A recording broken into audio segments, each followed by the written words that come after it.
quelques flacons d'encre de différentes couleurs,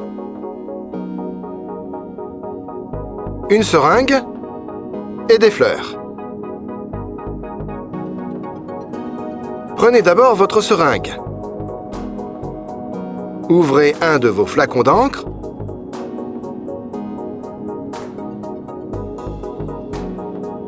et utilisez la seringue pour extraire le liquide. Parfait. Plongez la seringue dans l'eau et enfoncez le piston.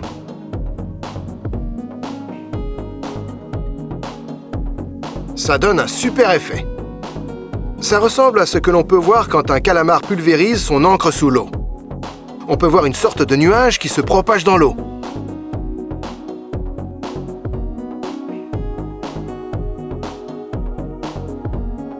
Notre encre semble être assez lourde parce qu'une fois qu'elle s'est propagée, elle se dépose dans le fond du récipient. Vaporisons ensuite de l'encre bleue sur la fleur. Ça donne un effet vraiment sympa, car elle ondule sur les pétales. Essayez de le faire dans de l'eau à différentes températures pour voir comment l'encre réagit.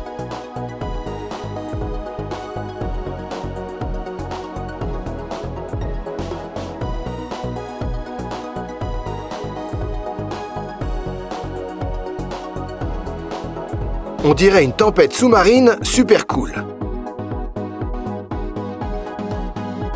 L'encre noire est très effrayante, exactement comme l'encre de calamar.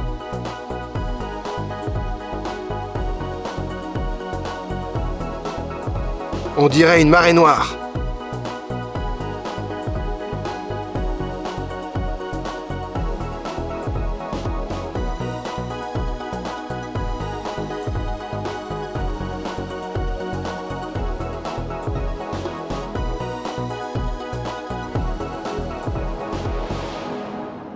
Aujourd'hui, nous allons vous montrer comment réaliser votre propre tour de densité.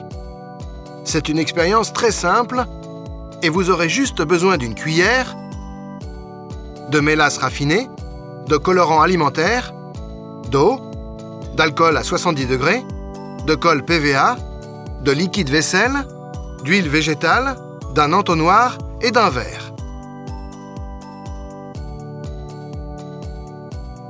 La première étape consiste à prendre un peu de votre colorant alimentaire et à mélanger une couleur avec l'eau et une couleur avec l'alcool.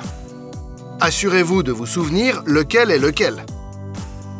Si vous ne vous en souvenez plus, sentez-les rapidement et vous pourrez faire la différence. Vous reconnaîtrez l'odeur de l'alcool à 70 degrés qui sent plutôt fort. Prenez d'abord un peu de votre mélasse raffinée et versez-la au fond du verre. Une fois que vous l'avez rempli à environ 1/6, prenez votre colle PVA et versez-en très soigneusement dans le verre. Essayez d'en mettre la même quantité que la mélasse raffinée. Puis, en utilisant l'entonnoir, faites couler votre liquide vaisselle tout doucement dans le verre pour qu'il se dépose au-dessus de la colle. Le verre devrait maintenant être à moitié plein. Prenez maintenant votre alcool à 70 degrés et versez-le dans votre liquide vaisselle à l'aide de l'entonnoir. Il devrait remonter à la surface. Vient ensuite l'huile végétale. Versez-la très lentement dans le verre afin de ne pas faire bouger la surface de l'alcool. Vous devriez avoir juste assez de place pour verser soigneusement votre eau sur le dessus du mélange. Cela fonctionne parce que chacun des liquides a une densité différente. Donc les liquides les plus légers reposent sur les liquides les plus épais. Essayez de jouer avec les différentes quantités de liquide que vous avez utilisées pour créer différentes formes. Et voilà, vous savez comment fabriquer votre propre tour de densité.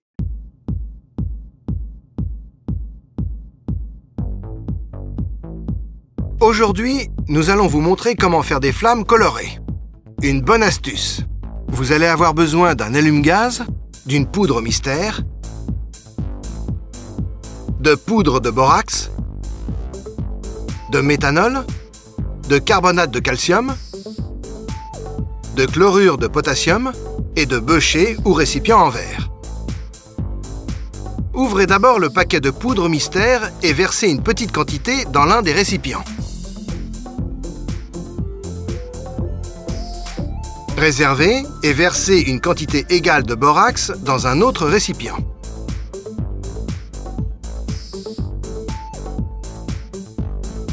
Réservez et répétez l'opération avec le carbonate de calcium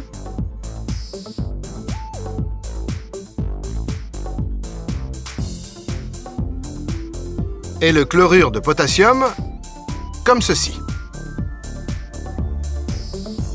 Nous avons donc la poudre mystère, le carbonate de calcium, le chlorure de potassium et le borax. Maintenant, nous allons verser quelques gouttes de méthanol à l'intérieur et allumer les récipients. S'il fait plus sombre, on peut voir que les flammes sont vraiment bien colorées. Je vais réitérer l'opération en utilisant plus de poudre pour que vous puissiez apprécier le résultat. Nous mettons la poudre et le méthanol sur quelques morceaux de bois, ce qui devrait les aider à brûler un peu mieux et permettre à plus d'oxygène d'atteindre la flamme. Terminons avec notre poudre mystère.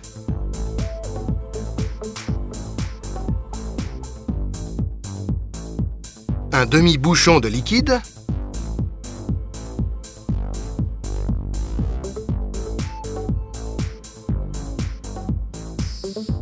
Et notre allume-gaz.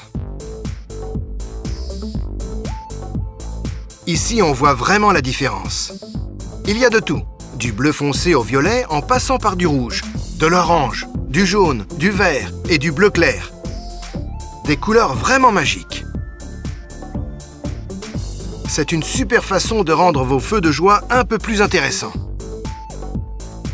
Et voilà, vous savez comment créer des flammes colorées. Merci beaucoup d'avoir regardé. J'espère que vous avez apprécié cette vidéo. N'oubliez pas de consulter notre chaîne pour plus de vidéos scientifiques passionnantes. Nettoyez des pièces avec du citron vert.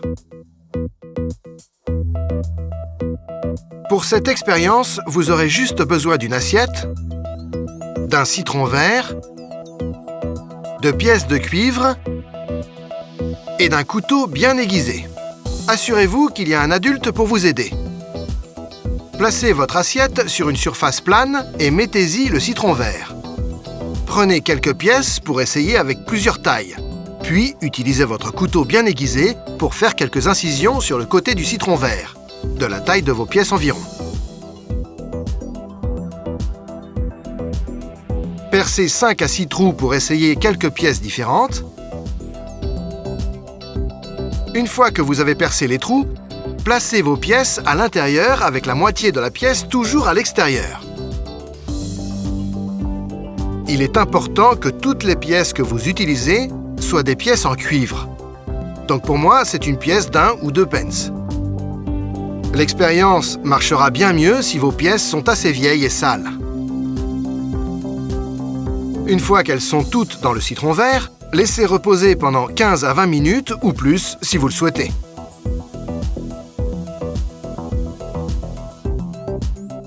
Revenez ensuite et retirez les pièces du citron vert.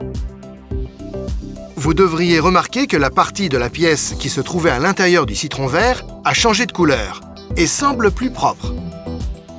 C'est parce que le citron vert est naturellement très acide et il va donc nettoyer certains des produits chimiques qui sont collés sur la pièce.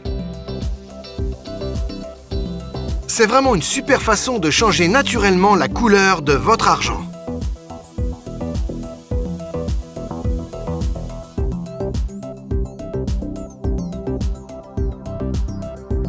Et si vous essayez avec d'autres pièces pour voir s'il y a une différence?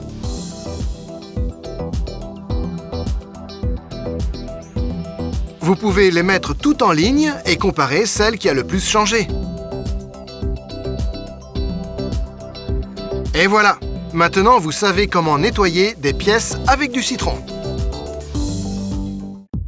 Todos estes experimentos podem ser feitos com água e alguns ingredientes extras. Para o primeiro, você vai precisar de 2 copos e 2 cores diferentes de corante alimentício. Em um dos copos, coloque água fria e no outro, água quente.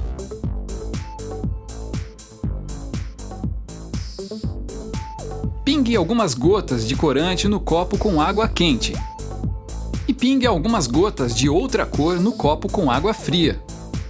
De cara, você percebe uma diferença.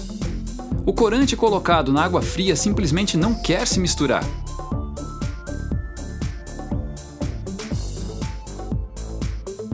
Cuidadosamente agite as misturas usando algo de tamanho adequado. Enfim, o corante se mistura com a água. Então coloque um cartão sobre o copo com água quente. Vire-o de cabeça para baixo e coloque-o sobre o copo com água fria.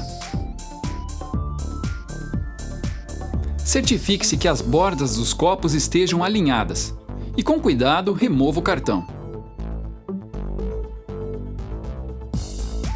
E veja, a água fica onde está.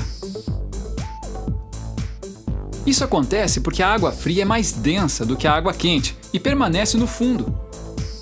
Para o próximo experimento, você vai precisar de corante alimentício, um conta-gotas, óleo de cozinha, um grande recipiente de vidro, uma jarra de água e um antiácido.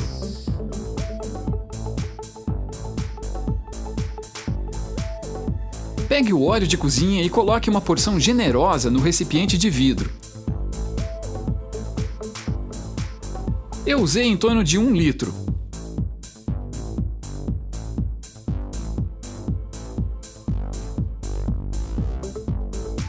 Então, adicione um pouco de água no óleo. Você vai perceber que ela se acumula no fundo, em pequenas bolhas. Pingue algumas gotas de corante no óleo. Perceba que ele também afunda.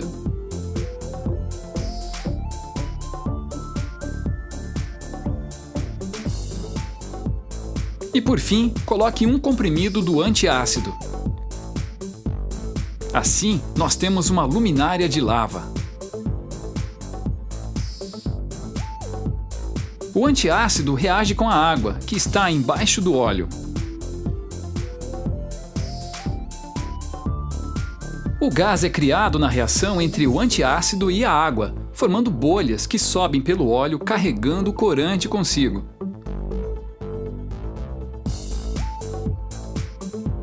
Eu adoro esse experimento! Tem um efeito visual e tanto!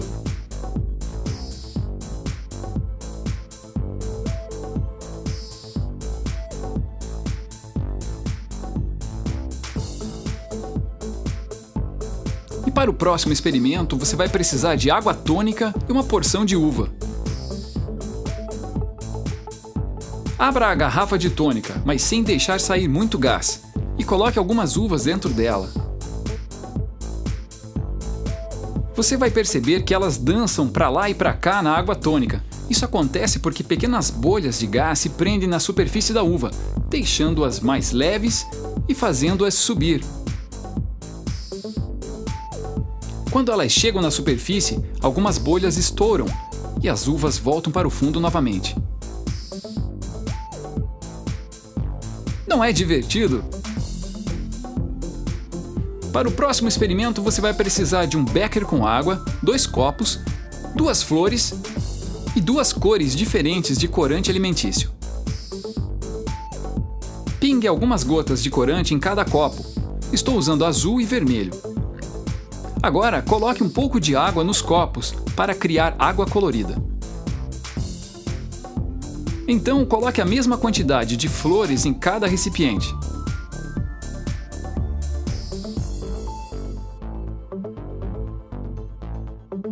Coloque-os em uma bandeja e leve-os para fora. Deixe-os num lugar bem iluminado, onde recebam bastante luz do sol. A luz do sol ajudará a alimentar as plantas.